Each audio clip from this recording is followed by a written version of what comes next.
Hello, this is Ron Paul with your weekly update for February 6th. Well, much has been made recently of the President's unconstitutional appointment of Richard Cordray to be Director of the Consumer Financial Protection Bureau, CFPB. Lost in the hubbub has been any discussion of the unconstitutionality of or the need for the CFPB itself. Proponents of the CFPB claim that this new bureaucracy will help consumers by protecting them from fraudulent activity. In reality, it will only expose consumers to more financial harm. Housed within the unconstitutional Federal Reserve and funded not through congressional appropriations but through the Federal Reserve's interest revenue off the trillions of dollars of U.S. government debt it holds, the structure of the CFPB ensures that it is run by unelected, unaccountable bureaucrats with no effective oversight from Congress. Given broad powers to regulate the activities not only of banks but also of any other entity which the government deems offers a financial product, there is almost no limit to the scope of financial activity which the CFPB can oversee.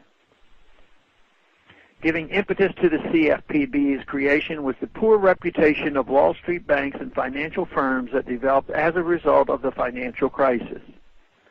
Banks which received trillions of dollars of taxpayers-funded bailouts turned around and shafted their customers by foreclosing on homes, raising credit card interest rates, and introducing numerous new fees.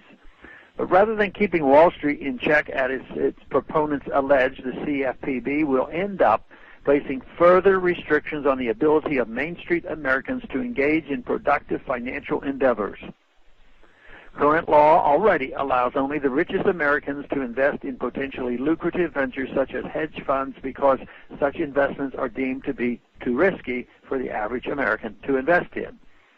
The government, in its paternalistic wisdom, treats American investors as too stupid to know what to do with their money and protects them, supposedly, by keeping them poorer than they otherwise would be.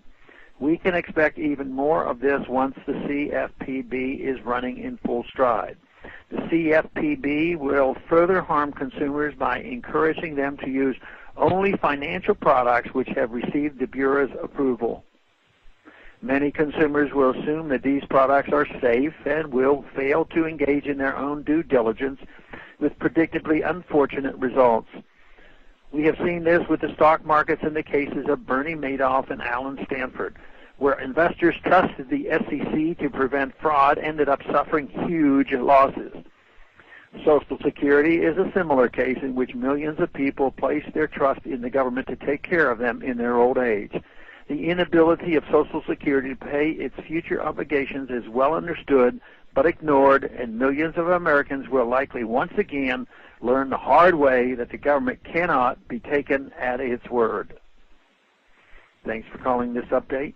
A new update is placed on this number, 888-322-1414, every Monday. The written text can be found on my website, www.house.gov/Paul, under the heading Texas Straight Talk. Thanks for calling.